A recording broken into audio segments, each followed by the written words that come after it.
होता है, बड़ा कंफ्यूजिंग वर्ड है सतवचन। करें ना करें, सतवचन से कहीं हमें धोखा तो नहीं मिल रहा, कोई टेकन फॉर ग्रांटेड तो नहीं ले रहा।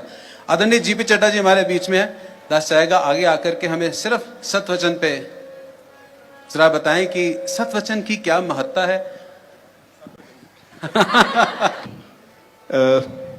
दरअसल सतवचन के 2-3 आयाम हैं। पहला तो सतवचन मतलब बात मान लेने को हम कहते हैं, पर बात लेने का मतलब सिर्फ सतवचन कहना नहीं, there is a commitment attached to it. अगर मुझे कोई कहे ना कि एक्सरसाइज करनी चाहिए और मैं कहूँ हाँ बिल्कुल ठीक है जी करनी चाहिए, जब तक मैं ठीक कहते रहता हूँ करता नहीं हूँ मुझे कोई लाभ नहीं होता। सो सतवचन has a commitment attached to it, we have to do it. दूसरा आयाम जो समझ आ रहा था कि सतवचन करने से मैं अकर्ता भाव में आ जाता हूं।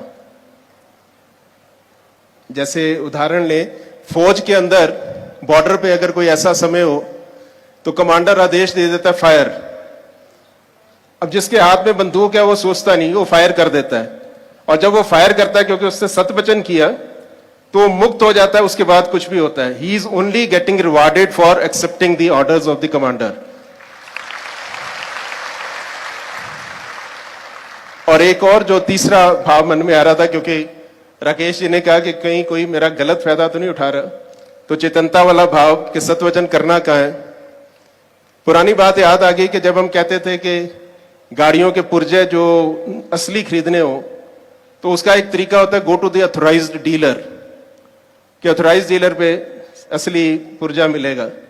तो go to the authorised source, जो सदगुरु के थापे हुए महात्मा है उनके माध्यम से जो संदेश आता है वो मैंने मान लिया तो मेरे लिए सतवचन हो गया। प्यार से कहना